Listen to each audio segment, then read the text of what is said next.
This is Divinely Inspired, where we interview visionaries, change agents, and wisdom keepers who inspire us to live our best life and always show up with love. I'm your host, Divinely Jennifer. Welcome. Beauties, I am so excited to welcome you to the latest episode of Divinely Inspired. I'm your host, Divinely Jennifer, and today we are talking with Josh Trent. And I've been following Josh for a long time in the wellness world, and here we are in 2021 where it's so hard to know what wellness is. How do we even define wellness? But Josh has really stepped forward as a leader, as a visionary, and helping us to understand how our intelligence, both physical, mental, emotional, can all come together to help us thrive in this world. He's the founder of Wellness Force Media, host of the Wellness Force podcast, and the creator of Breathe, Breath and Wellness program. He's been a trainer for over 19 years. He's been researching and facilitating groups, programs, individuals to really step into their best selves. And his mission is to help humans to heal their mental, emotional, and physical health through his podcasts, his programs, and through a global community who believes in optimizing their potential to live well. And I know so many of us are calling in community at this time.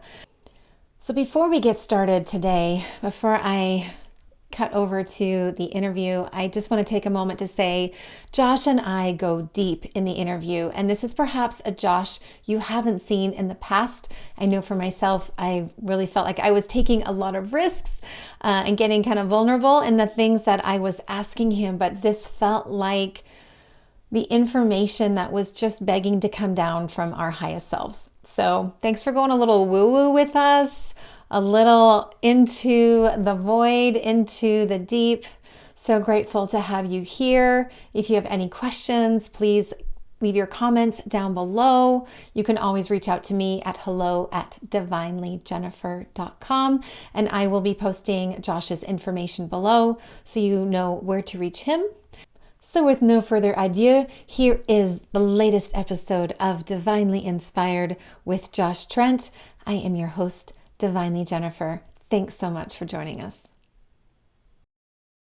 Josh Trent, what an honor and privilege to finally have a chance to sit down and talk with you. And after everything you have been through in the last 18 months, I feel like you've had these massive quantum leaps and life experiences that keep up leveling you. And I'm so excited to share you and your gifts with my audience, with your audience, and perhaps in ways that they've never seen you before. So thank you so much for taking the time today.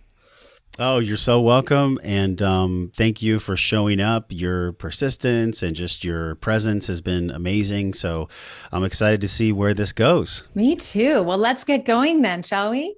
So I really, just to give people a background for no one who knows you, you started Wellness Force podcast several years ago. That's how I found you, was you were on a podcast with Sean Croxton, I think Underground Wellness. Wow, you're pulling the e-brake. That's right? Way back there. Way back. And it's been such a privilege to follow you and to watch your growth. I feel like a big sister. Oh my God, look at Josh, all over the years.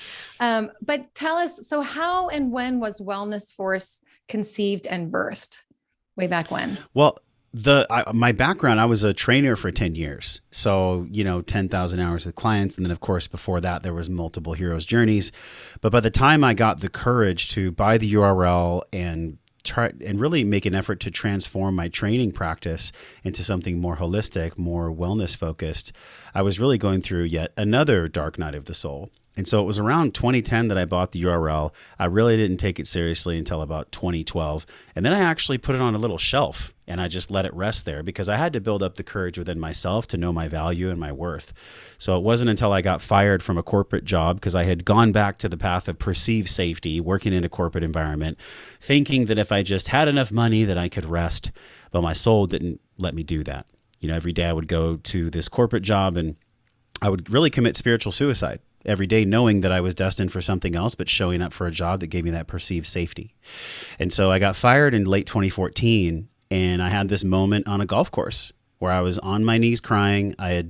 At the time, I had helped to put my mom in a mental home because she was struggling with a bipolar disease then, and didn't really have a relationship with my father. Broken up with a woman I thought I was going to be with, and got fired from a job, all in a span of around 6 months. So it was like the reckoning. And I just prayed to God. I was on my knees and I was like, I don't want to be here if I have to do someone else's dream. If I have to live someone else's dream, God, take me out. I would rather actually not be here. So it was this gut check moment of, I'm either going to take Wellness Force to the sky and to the clouds, or I'm going to leave the planet. Like I was literally just willing to die and leave the world if I wasn't going to be successful. And by successful, I mean creating my own destiny, having a voice that matters in the world, holding conversations that actually move people, and being a voice of wellness. Of course, that led me to many more journeys and sharing authentically and vulnerably, like my heart. What am I going through? What am I learning about well-being? And how do I discover this physical and emotional intelligence so I can live my life well, which is the core ethos of our company. And so here we are, 2021, 6 years later, and I'm still doing a more graduated, really like a more evolved articulation of what that initially, the dream was in 2015. And that dream was to actually be happy and well and sovereign within myself and not stop until I embody that. A lot of times people think about just gathering information that might be the ticket or the token to wisdom or intelligence. But, I've just found over these past 6 years, especially, intelligence is not how smart I am. It's my ability to hold conversations with you and gather information and learn from everyone and then apply it, put on the sweater and see if it itches and really start applying the different practices that I'm learning. And then the things that stick is what we're all looking towards, and that is embodiment. So this gather, apply, and embodiment model is something that I've really lived and I continue to live every single day with Wellness Force. Beautiful. So walking your talk, being a big part of who you are, taking responsibility for who you are and what your heart really desires and longs for. So it sounds so as I've been watching you over the years, it's like I've been watching this spiritual growth within you. Did that really, it sounds like it really almost started in those 6 months before you even started Wellness Force, that you've been on this journey of your soul to say, who is Josh Trent and how can I show up in the world to make it a better place? That's one way to say it. Yes, because every identity that we have as creators, as entrepreneurs, and as mothers and fathers, just as human beings, it's always evolving. And so if I ever get too attached to anything, the universe comes and burns it to the ground. Like even with Wellness Force, like if I'm destined to do something else, at one day I'll be forced to let the tide wash it out. And that's okay. And so to piggyback on what you said, yeah, it has been an evolution. It's been an evolution of spirit, of mental health, of emotional health, of learning how to choose the right friendships, the right partner, the right self-love practices. Like there's an amalgam. There's so many things that go into well-being and wellness.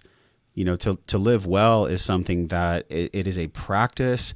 It is something that we are constantly, every day, sometimes every hour of each day, confronted with. And I don't want to say that wellness is always conflict, because it's not, but wellness does really test our ability to withstand the storm of life, of distractions, of medical freedom, of health freedom, of propaganda, and a lot of things that we're all really experiencing the harshness of right now. Yeah, we're in a really challenging time. I would say the most challenging time we've ever been as a society, because we're all being forced to mature. We're being forced to grow and take responsibility for not only what we've created, but our parents and our grandparents created as well. Like I'm paying for the sins of my father and grandfather on both sides. So there's a lot to unpack in this lifetime. And so I really just want to do my very best to unpack that and to create meaning that actually brings happiness to the world, because whatever meaning I attach to anything, that's just the meaning that's reflected back to me on a continuous basis. Absolutely. And and as we're talking about, you're talking about the responsibility and I feel like a lot of people, it's so hard for them to take responsibility for their well-being. And, how do we help people to be accountable for themselves? And when we're in a world that is doing everything it can, the dark sort, I don't want to say like the dark forces because we're not in Star Wars, but the some of those that shadow energy that we're working through that doesn't want us to stand up, doesn't want us to be empowered, and wants control over our power and over our wellness. Well, how philosophical would you like to go on this one? Let's Or do you want go, to keep it more Josh. Let's go practical? deep. Okay, because we could go practical with this answer, or we could go philosophical that leads to practical. So, philosophically, what's happening here, I'm not a religious person.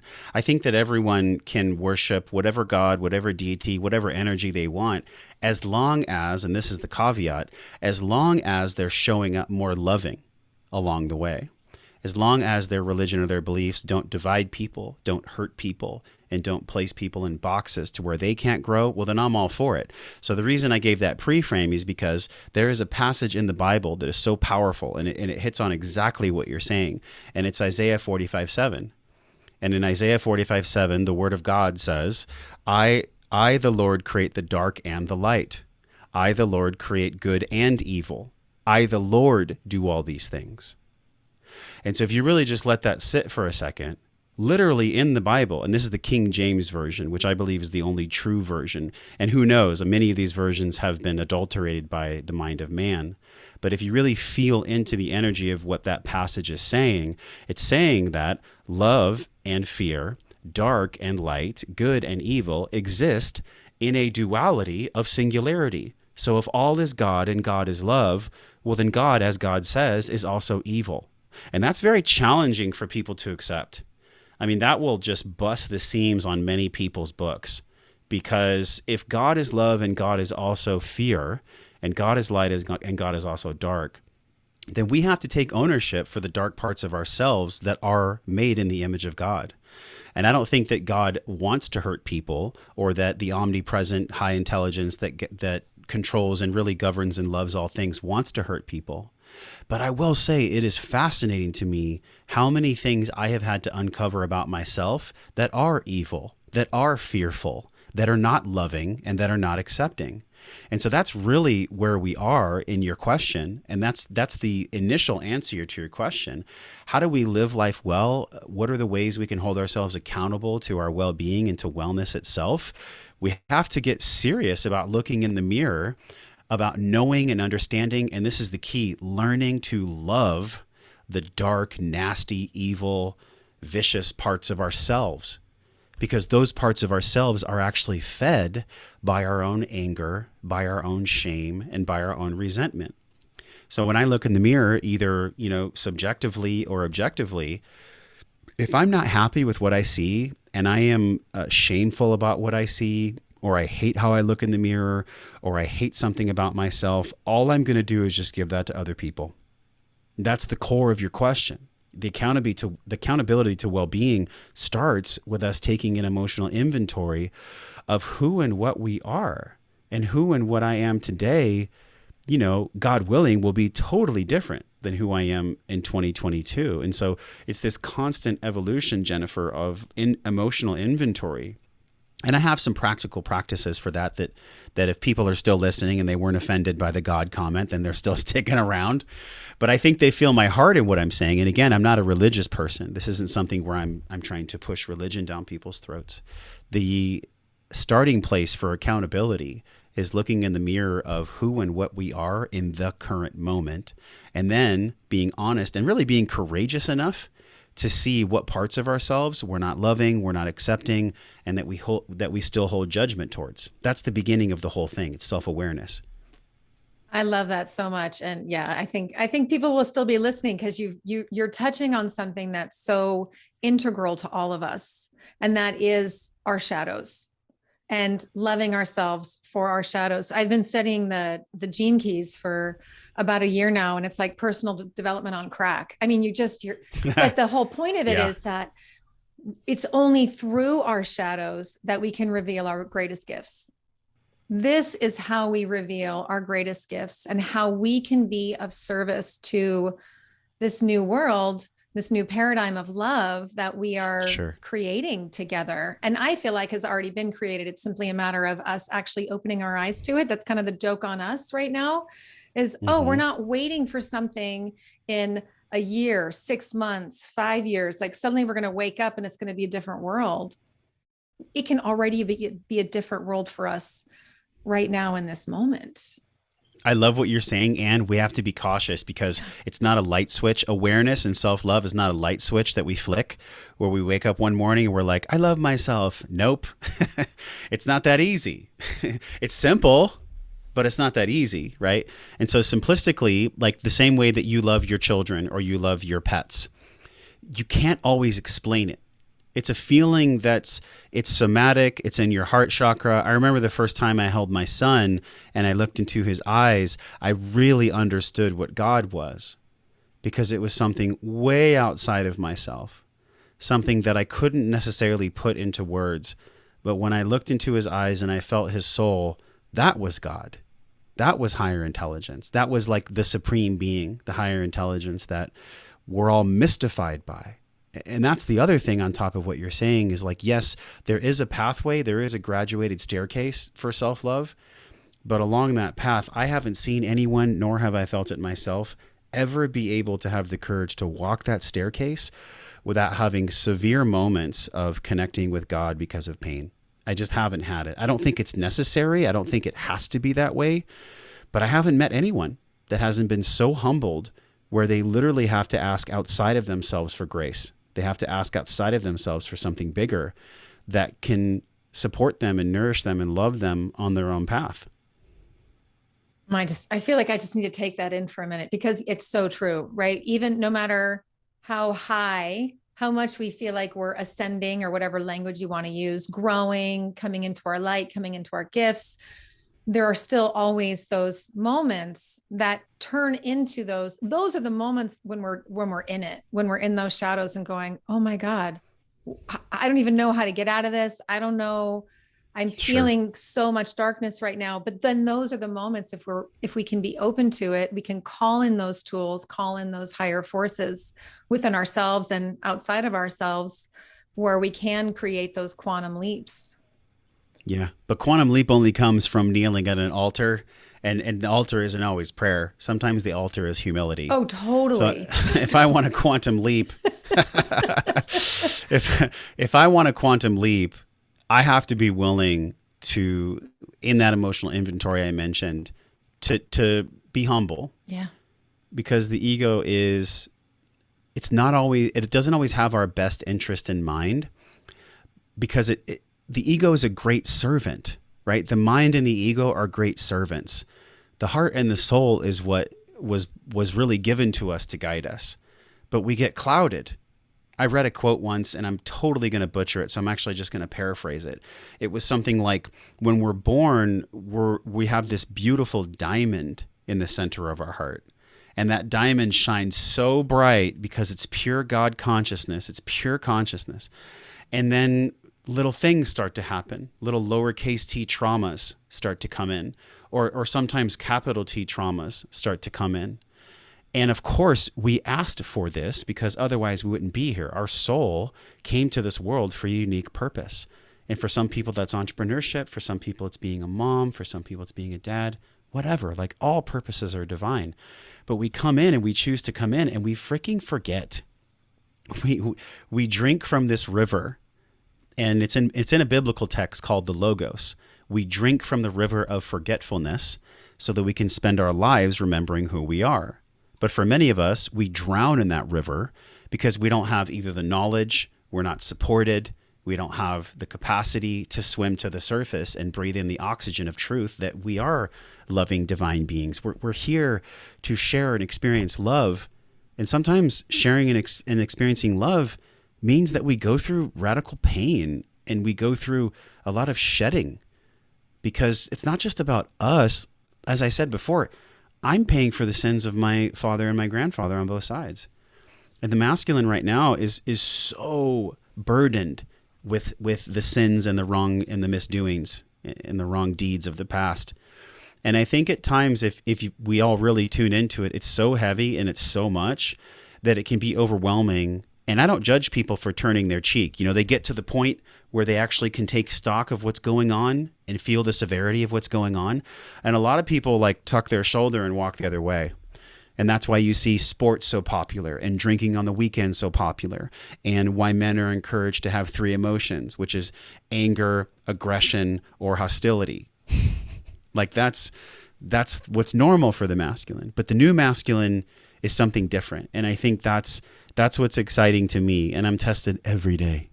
I'm tested like every day on it. You know, there's not a day that goes by where I'm not tested with that. So we went a few different places there, but I think that answered some of your question.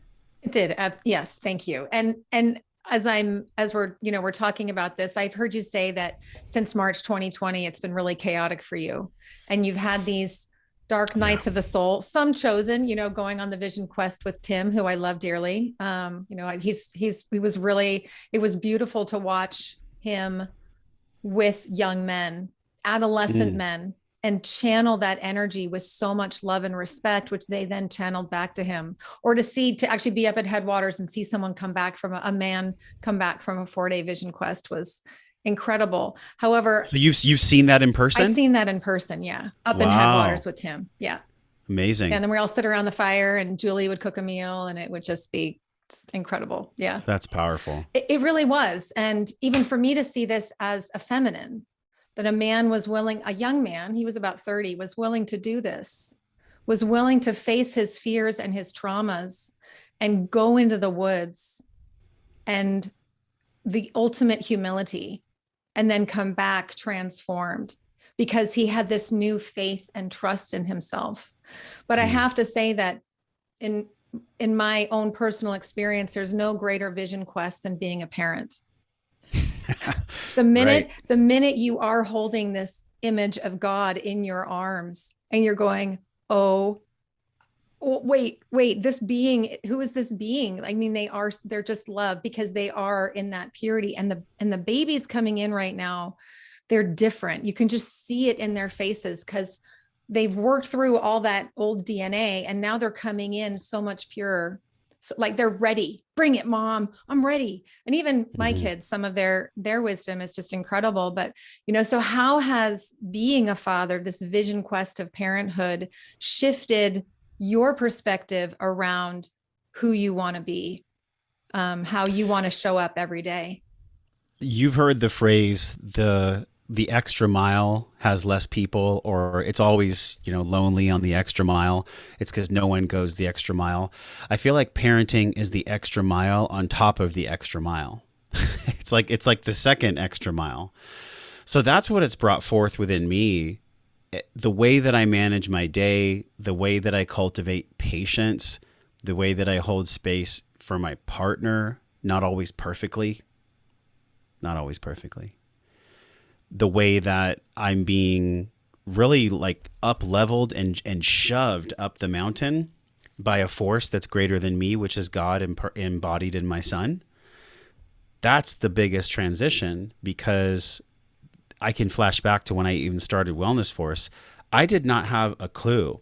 I mean, I had an idea, I had a direction, but in order to hold a real business, and in order to hold yourself, and to hold a partner, and to hold a son, and to hold a community, it's a lot to hold. So you have to be strong, but not just physically strong. You have to be strong in your heart. Like there has to be a depth in your heart that is so deep that maybe you didn't even know it was there before. And I think that's what children do. They, almost like a miner channels out rock in a quarry. That's what children do to our hearts. They mine out a greater space in our hearts that allows us to have a bigger reservoir of patience, a bigger reservoir of love. And that's the way I would put it. Yes. I remember when my oldest was about a year old, we had we were going to see a doctor. She was having some health issues. And so we took her to a friend of ours who was a holistic physician. And he said, being the minute you become a parent, you're vulnerable for the rest of your life. That sounds about right. But that vulnerability does allow us to expand. Our kids do break our hearts over and over and over again. And, it's a two-way street, right? Because we're also, for better or worse, revealing our own shadows to them, and they're learning from those old beliefs and all of that. So it's a dance that you do together, but it also allows you, it does allow you so much to expand in who you are. And especially in this moment where so many people are facing that crossroad that you were at of the corporate job, saying, this is taking away from my soul. How do I move forward from here? And for anyone who's listening, who's really facing that, to have the courage to be you, however that might be. And for you, Josh, as I watched you evolve, what do you really see as your greatest gifts? And what are the ones that kind of scare you because they feel so big? The greatest gift that I feel is online is my ability to truthfully connect with someone else, to connect with them, to make them feel safe, and to make them have a spaciousness where they can just be themselves and share whatever their gift is. So in a way, I think my greatest gift, and nobody's asked me this in a long time. I don't know if anybody's ever asked me that question. So I'm like thinking in real time here. Let me take a breath, because whenever I take a breath, something good always comes from that. So let's just see. Let's see.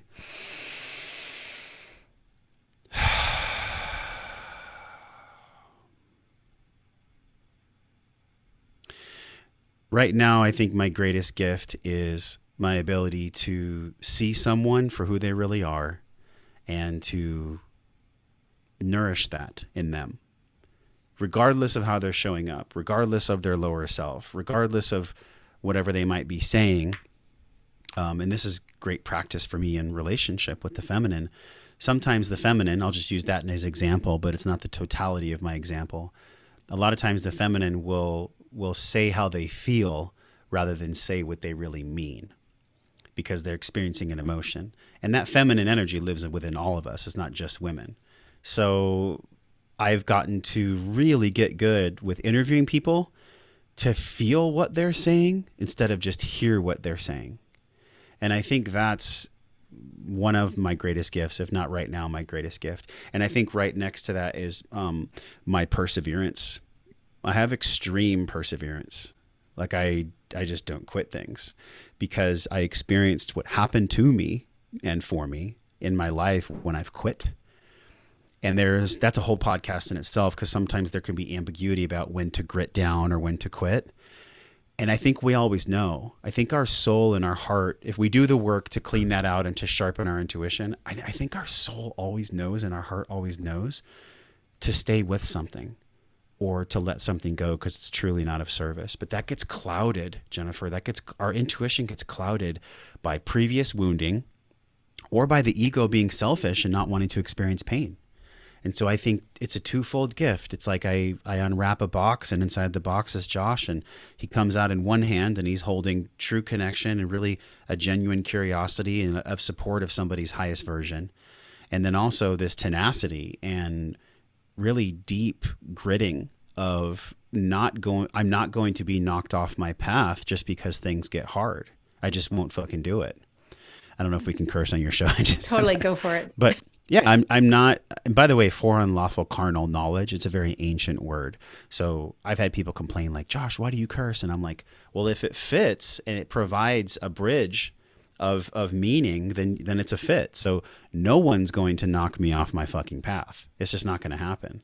And so I think those are the two gifts. So what I'm hearing is that you're able, I want to say, despite the intelligence, right? We have this mental intelligence that's what, as children, we're taught that mental intelligence is everything in school, right? And it's one of the reasons why I don't school. I unschool my children, Beautiful. have for the last 3 years. And Great so, choice. yeah, I mean, you can't, there's no way. I mean, there's just no way. So, Yeah. we have this focus on intelligence, but really you're tapping into people and you're learning to listen from your heart. You're Yeah. connecting heart to heart versus head to head, which Hmm. heart to heart is really how we are being asked to connect with each other. This is where this Yeah. is what my middle daughter, who has had severe dyslexia in her early years, she's so emotionally intelligent that she's really taught me what it is to connect with someone from the heart. And it doesn't matter how well you spell or if you can do math problems, any of that. It's just that heart connection in the moment that matters so much. So Yeah. will you share with us? I'd love to hear an example. And I know people would love to hear an example of a time when you wanted to quit so badly, but you persevered and it paid off. There was a moment in 2017, late 2017, where I was really broke. I was broke. Like I was 2.5 years into podcasting, really having a hard time monetizing, really having a struggle of making ends meet. And I got to this point, it was actually an introduction from a friend who had a friend who gave me a business coach. It's interesting how sometimes these fractal lines connect. And I go to Vegas and I paid $2,000. It was like my last $2,000, literally. I think I might have even put on a credit card. And I get there and this guy's really unassuming. His name was Rocco, by the way, which is like almost like a gangster name. And he takes me through some of these practices and he was very unassuming. He didn't really seem like a emotionally intelligent guy, kind of a big buff guy from the fitness industry. And I get to his house and he has me doing practices and it kind of seems like busy work. And I'm just like, well, how am I going to monetize? How am I going to make money? And he's like, sit down and write on this piece of paper 15 things that you absolutely must have in a business partner. And I was like, okay. So I wrote down the 15 things. I came back to him and he was like, well, write down 15 more about something that you absolutely must have when it comes to an intimate partner. And he's like, come back to me. And I came back to him with these 2 pieces of paper. I'm like, what the hell are you having me do right here? Like, what is this? And he's like, great. I want you to circle the ones that match on each sheet. And obviously the intimate pieces didn't match for the business, right? But they were so similar. And he was like, the big lie is that we are taught that in business and in relationships that our desires or that our expectations are different, but they're actually not. I want honesty and truth in intimacy. I want honesty and truth in business. I want authenticity in relationships. I want authenticity in business. It's the same thing. It's the same thing. So I literally had like this cracking of my psyche and he turns to me and he says, well, what are you most afraid to share? With this exercise, what are you most afraid to share? And I was like, I'm most afraid to share that I don't have wellness figured out, that part of wellness is financial intelligence, and that I'm supposed to be this wellness person, but I don't feel that well. And he's like, well, then share that and you'll make more money. And that's exactly what happened. It's like once I dropped the walls of trying to be perfect and trying to have all my shit together all the time and trying to be this persona that I had all my stuff in a row, there's no trustability there. There's no vulnerability there. It's too polished. It's too perfect. It's too contrived. And so I got to this place in 2018 where I started to actually make more money. And that was the moment where if I didn't go to that weekend, if I didn't have that experience, I don't know. I don't know actually, honestly, Jennifer, I don't think I would have quit. I think I would have done anything it took. I don't care. I really don't. I would have done, I made a decision in 2015 when I was on that golf course and I was like, I would rather die than not live my dream. And that sounds a little crazy, but I do think that has to be there for an entrepreneur, for somebody that wants to have their own business, their own destiny, and be in somewhat of control, we're never in full control, but somewhat control of their life. And so that was the moment really for me where I definitely wanted to quit. I mean, I was like, what the hell do I do? And then obviously after that, for me, what happened was, because more finances came in, then I was able to do more inner work, because this is the paradigm that's so challenging for all of us. And I'm really going to hit the heart of this moment. If we didn't need to make money, and if we didn't need to support children, or if we didn't need to do anything other than care and grow ourselves, it would be pretty fucking easy, because all we'd have to do is show up for the day's teaching and learn the teaching. But God, in God's infinite wisdom, made our lives so complex that our soul has to grow. Our soul has to grow. Our soul has to mature. Our soul has to have the courage to move forward with the complexity, with the responsibilities, with the children, with the business, with the money, with the health, everything, so that we can actually grow. And only when we grow do we know what love truly is, if we follow that path. Of course, we can also choose, because God gave us free will, which is another complexity. The other complexity God gave us is free will. So we could choose to be homeless. We could choose to be a drug addict. We could choose to be an addict of any kind. And that's a choice. So that's why when we see a hero succeed, when your community sees you here, when my community sees us, it's because the hero inside of us is the same hero inside of everyone. And so when we watch a good movie, or when we hear a good podcast, we get inspired, because we jostle our sleeping hero. And that sleeping hero wakes up, and that hero is forced to go through what I believe, and I know you've heard of, which is the hero's journey. And the hero's journey is separation, initiation, and return. And so we all go through that cycle multiple times in life. But that was the moment, Jennifer, I was like, I don't know what the hell I'm going to do. Like, I was literally on my last cent. I even went into the red to get that coaching. And it paid off. It paid off. Financially and otherwise. So many directions. So I tell everybody right now.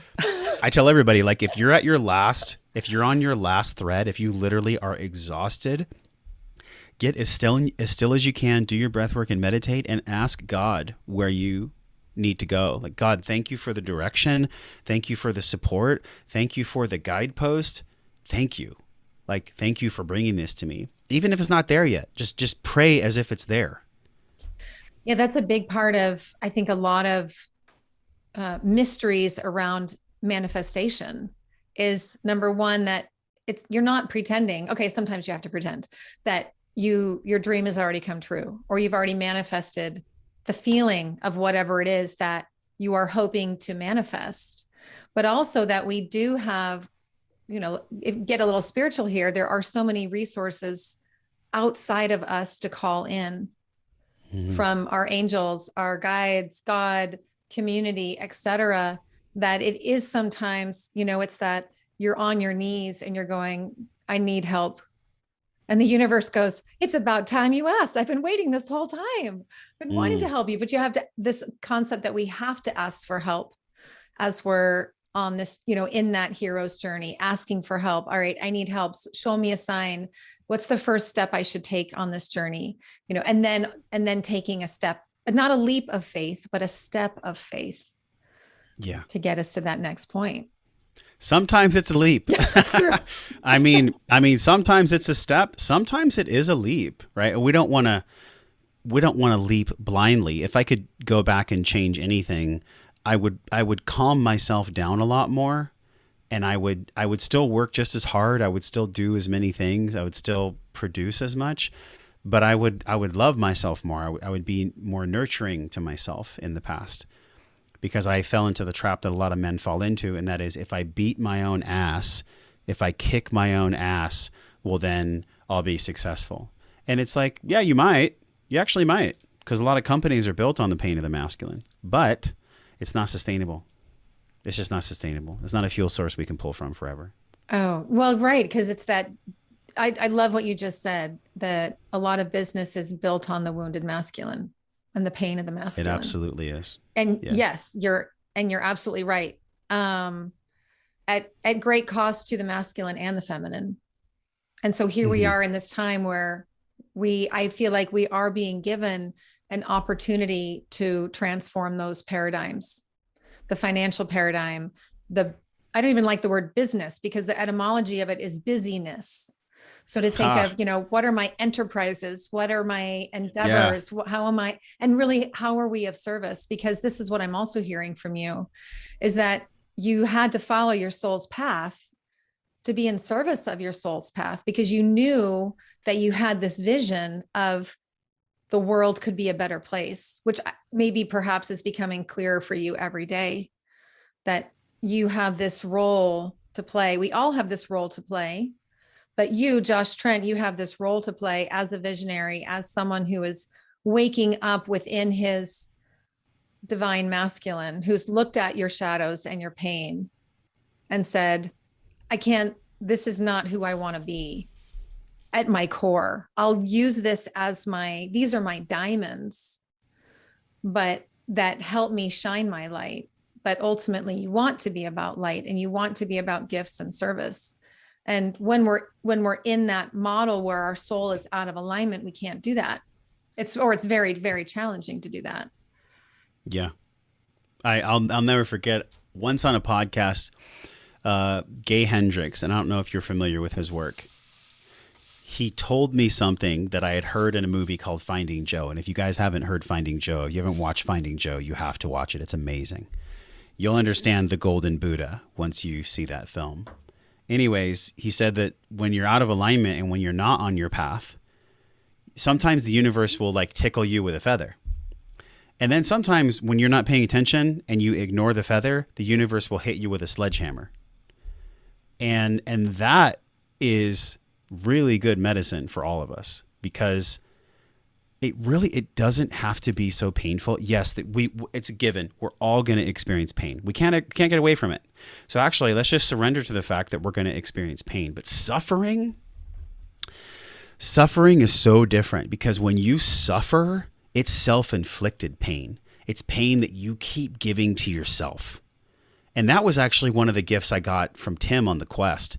When I was up on that hill for 100 hours fasting, no food, just water, out in nature, nothing. I mean, all you have is your breath and your thoughts. And that was some clarity that came to me. I was like, wow, suffering is so different than pain. And I'm not trying to wax poetic. I know the Buddha and the teachings of the Buddha talk about this too. But truly, like we don't have to suffer. We can reframe every moment that it's for our good without spiritually bypassing. We truly can.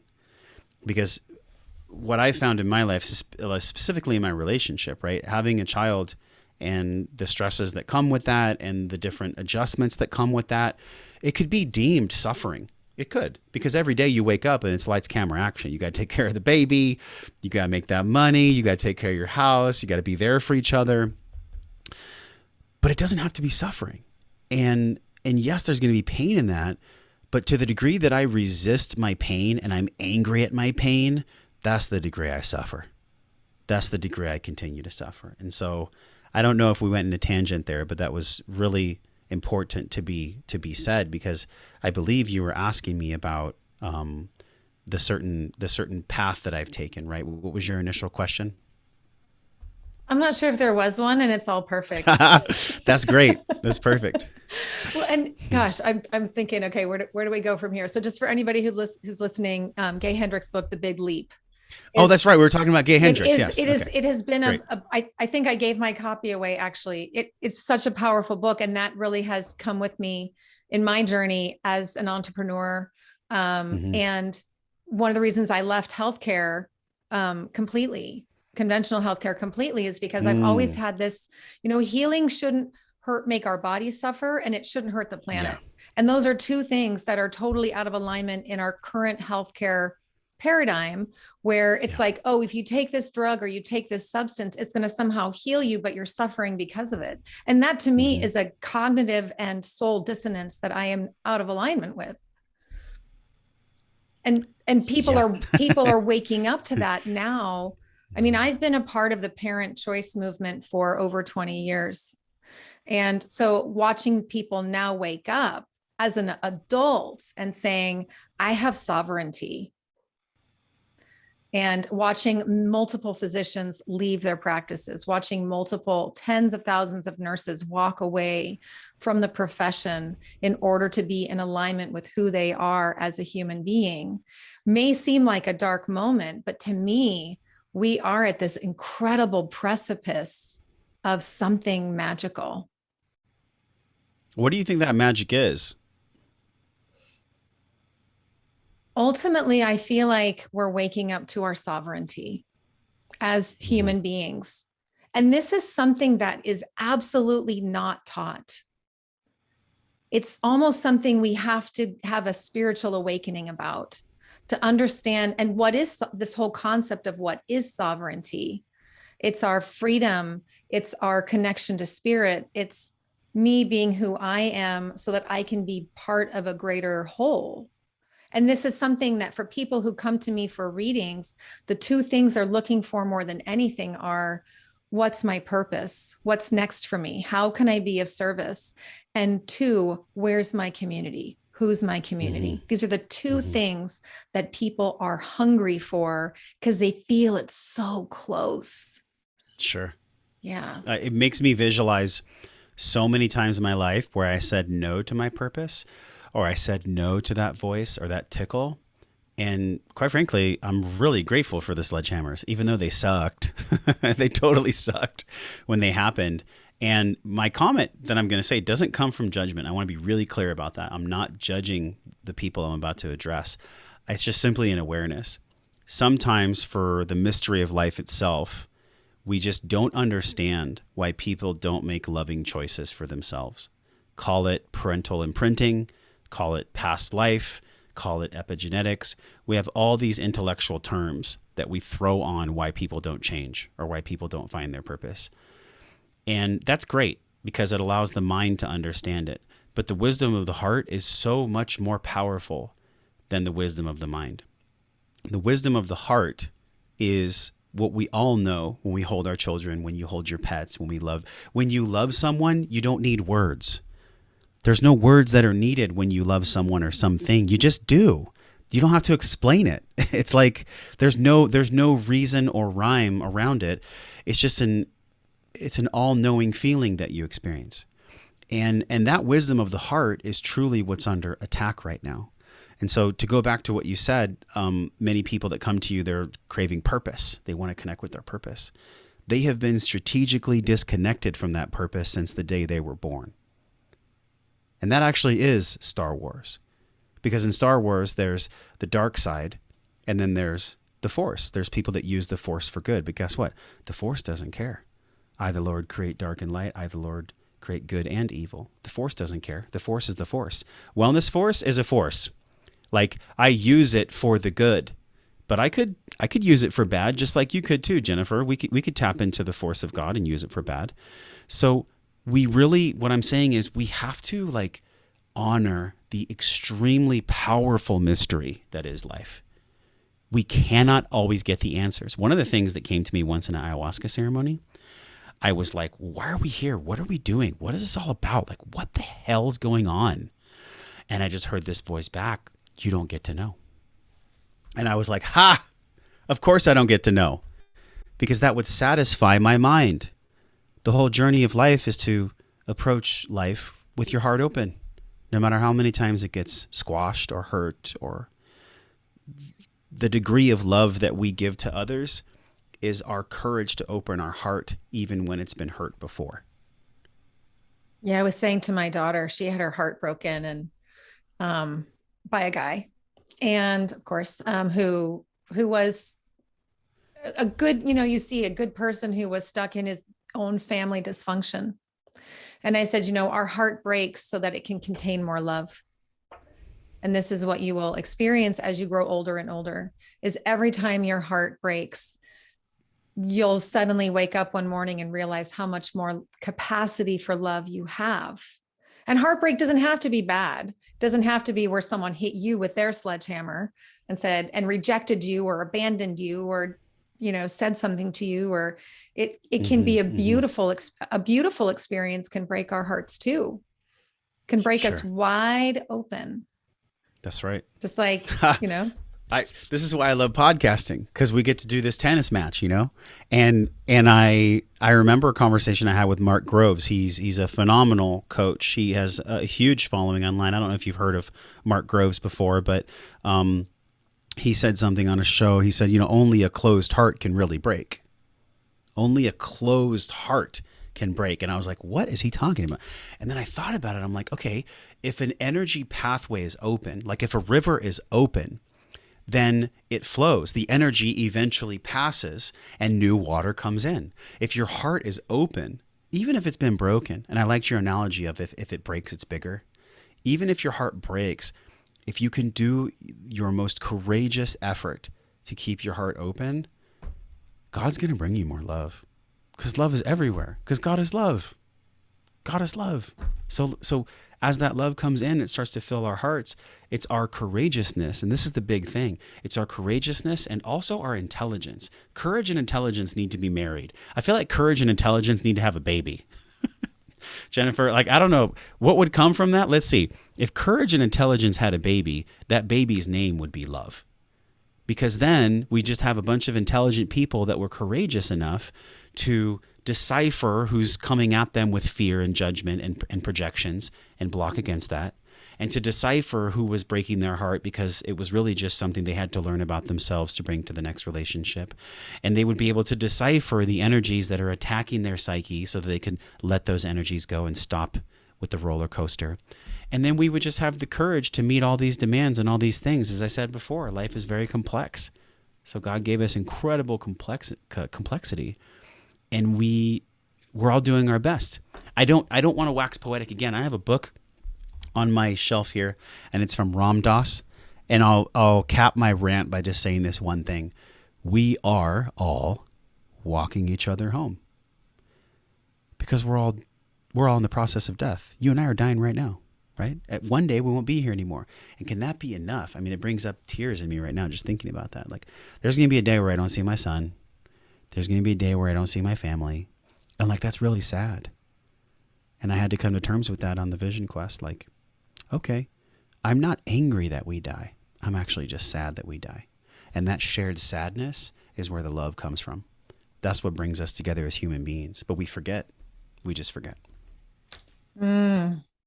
Yeah, and that's the ultimate fear for so many, right? That's the ultimate fear that can be either manipulated or empowering. So we can either be Yes. manipulated because of our fear of death, which we see happening Totally. every single, I mean, it's happening Right right now. right now, and worse than it ever has before, because there are so many means Right. of manipulation. It's not like in the Yeah. 70s where, like maybe the TV and those subliminal messages. I mean, it's everywhere. And then on the other hand, we can take that fear and go, I'm going to die one day. It could be tomorrow. It could be next week. It could be in 50 years. So I better make Yeah. the most of this moment. What else do we have? I mean, what else do we really have? Like, I get caught up in this too because I'm human. But if think about this, if we contemplate death in the morning, then we can live fully all day long until we go to sleep. Just for a moment, like today, feel into your heart, feel into your throat, because that's where I feel my sadness is, in my throat and heart. So feel into those two areas and think about what it would be like to never see your children again, to never get a hug, to never be able to see a sunset, to never be able to feel grass on your feet. And think about how sad that makes you feel, and then honor that sadness, because that sadness has potent wisdom. You are not going to be worried about who cut you off in traffic or who gave you the middle finger or who didn't love you enough, blah, blah, blah, if you just trust that wisdom of the heart. But it's challenging because right now a lot of people's minds are trying to take them elsewhere because it's uncomfortable. What we're talking about is uncomfortable. This is some very uncomfortable shit. But if you just breathe into this, like, there's some beautiful love and some beautiful joy on the other side of that. Just going through a passage of a conversation like this and a point in conversation. Contemplate death in the morning so you can live fully all day long until you sleep at night.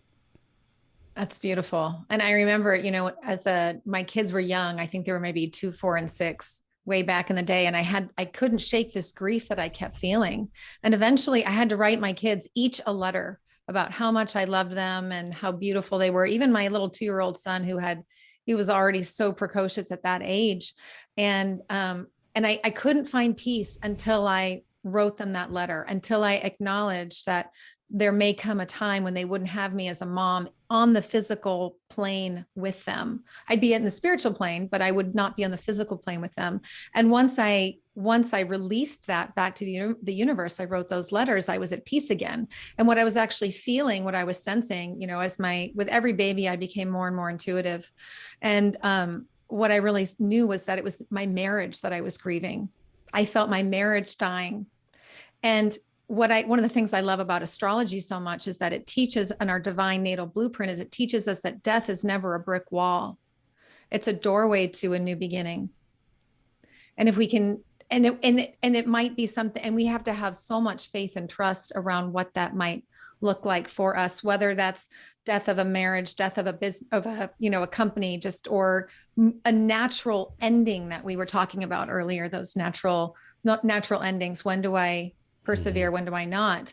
But it's always a doorway to something new and more loving, more love filled.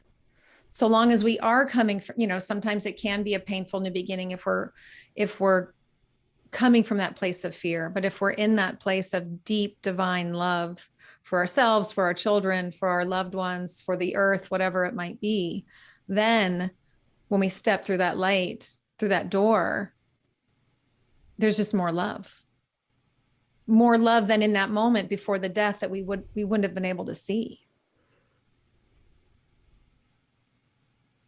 I'm just letting that land for a moment, because a lot of the things we've explored, if people don't have trust within themselves, or if they don't know what allowing yourself to feel an emotion feels like, they might have clicked off already, but they didn't if they're here. So if you're here, then you know that the discomfort you might feel or the sadness you might feel is actually really, really beautiful. I'm not saying we need to bathe in the sadness and get stuck in the sadness. There's a lot of terrible things that happen there when we do that. But when we honor the sadness, oh my gosh, it's great. It's great. Think of anything in your life you've done where you've had to go through a really uncomfortable threshold or feel something until its completion, like you talked about grieving your marriage. And I think a lot of people grieve things for a long time before they actually let them go. I've even heard from different psychologists that, and I've heard this from men, I'm sure it applies to women too, that when a man wants a divorce, he's already grieved for so long that he just lets it go. Like he's spent the past year, 2 years, 5 years, whatever, grieving it. And I'm sure the same thing applies to women. I just don't know what it's like because I'm not a woman. Does that apply to women too? I mean, it feels like the grieving is actually the wisdom. And then when it comes to the most feared thing, that's actually really easy. The hard part was the grief. We're going to need to have a part 2 of this conversation because we're coming up on an hour. I want to be mindful. We can go. I have another 15. Right. I'm just feeling into, so I know the community of people who I've had the privilege of servicing is a word that just came to me, and it's not in that context, being in service to and through my offerings. And, I know that again, it's like the people who are meant to be listening to this right now are here. They're listening and they're going, wow, this is the community of people that I've been waiting for. This is the community that I want. And so as we're very slowly wrapping up our time today, I want to ask you, what community do you want to create? What does your ideal community look like? What community do you want your son to grow up in, to be a part of? And it's okay that it can be futuristic, but I'm just wondering what your vision is of your ideal community.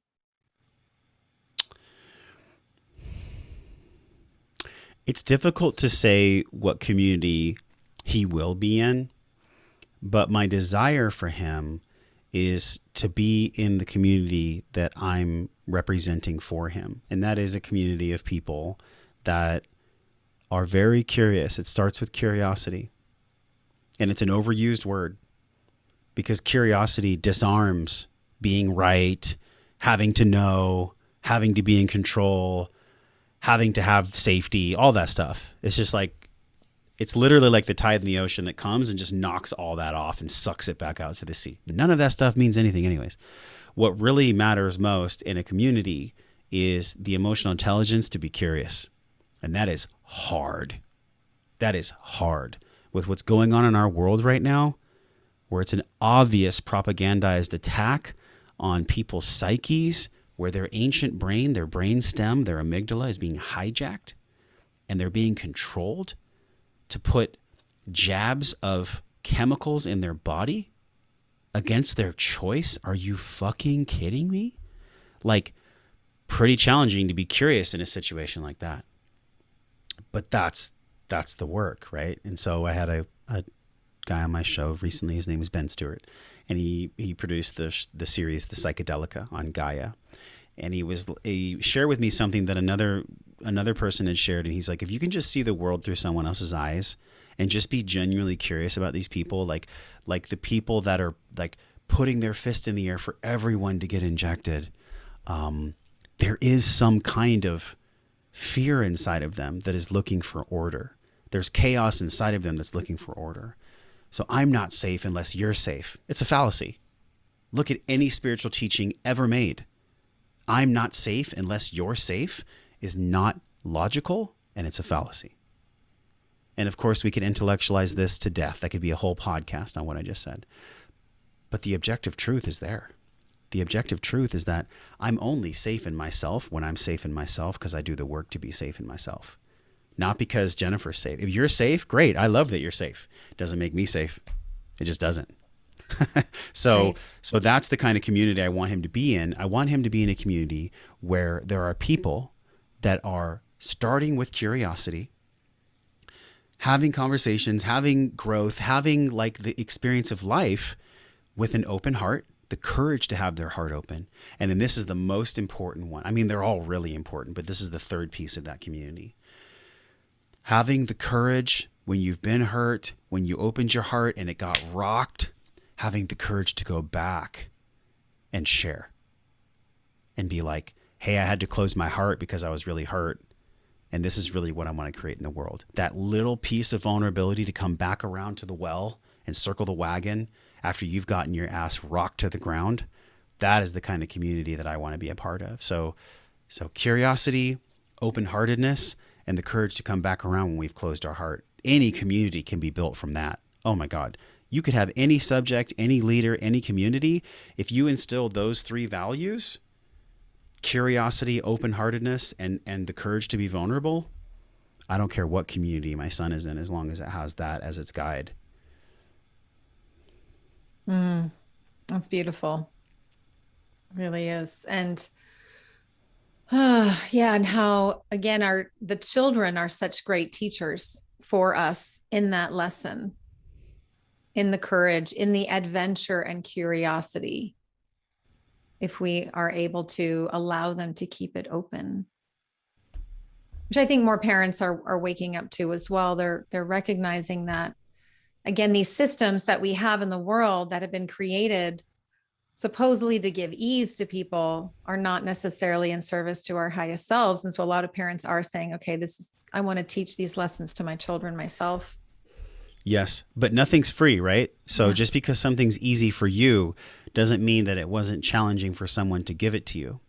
Like GMO canola, corn, soy, and wheat, and fast food. These things appear cheap and easy, but they're not. There's a massive price that's being paid. It might seem easy to be an attachment style of avoidant because it makes the problem go away, but there's a price that's paid. And on the other side, it might seem easy to be anxious because then you can be in control and never get hurt, but there's a price that's paid there too. So there's prices paid all the way around. And so we really have to judge how we're spending our attention and how we're spending our money. That's the big thing too, Jennifer. The one thing that I'm really pouring into my community right now is financial awareness and financial intelligence. We have got to get our shit together with our money. It is atrocious what is out there. We have entire industries built on extracting wealth from people that have no wealth. We have entire industries that are built extracting people's time It's normal to, in your 20s, to go drink and spend $300 on a weekend. Are you kidding me? Are you kidding me? Like, wake up.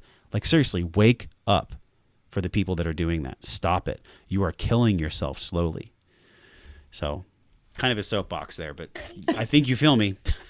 Well, actually, that was something I wrote down for my walk this morning. Was I wanted to talk to you about abundance and a new economy that can be created. I don't think we're going to get to it today, but it'll have to be a part two for sure. And Yes, yes. for everyone who's going, oh my gosh, this guy Josh is amazing.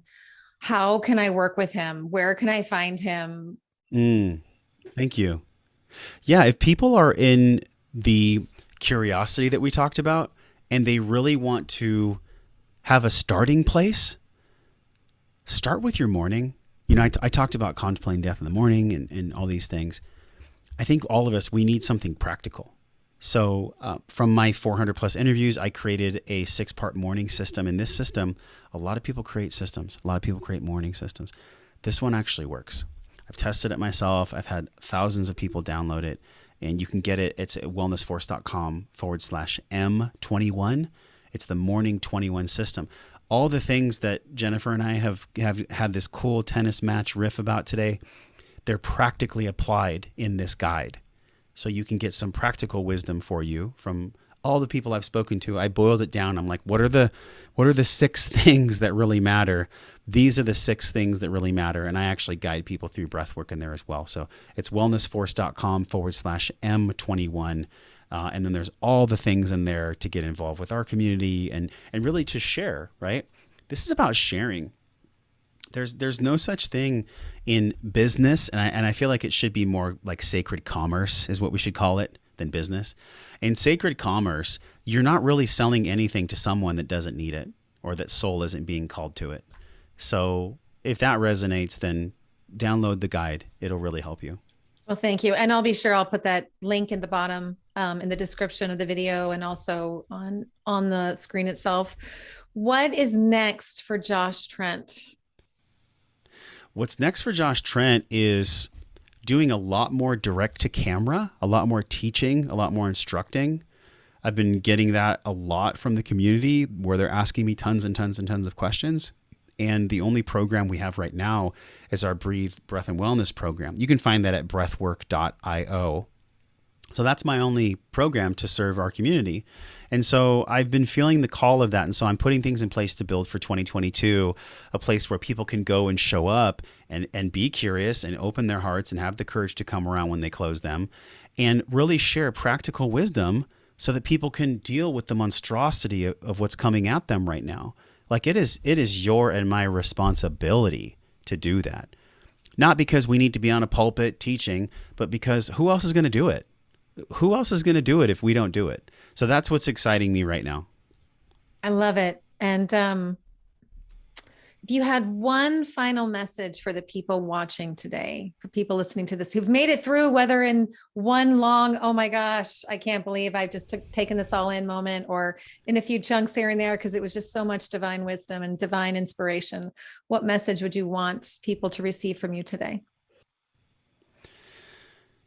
I would say take what resonates through your soul and then leave the rest. Take what resonates through your soul and then leave the rest. And then do the work to find out why something actually resonates with you or not. That's the greatest point you could ever start at. So start with that. Like, let that be enough.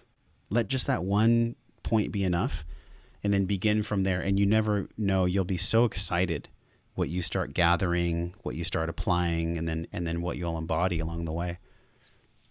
Oh, Josh, this has been such a beautiful privilege. And like I said, I feel like we could just keep this conversation going and going and going. But for the sake of this has been a lot for people to take in, I'm sure. And just so grateful for your time and your wisdom. And didn't even get to talk too much about the divine masculine, but I'm really excited to see how you are stepping into your role as a leader and a mentor to men who are ready to awaken to their sovereignty as carriers of the divine masculine on behalf of the divine feminine.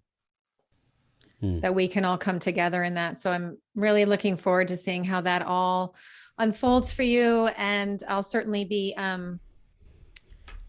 watching, like I said, like a big sister going, go Josh, go Josh. And yeah, really, really feeling so grateful and appreciative for you and your wisdom and your time today. So thank you for joining us.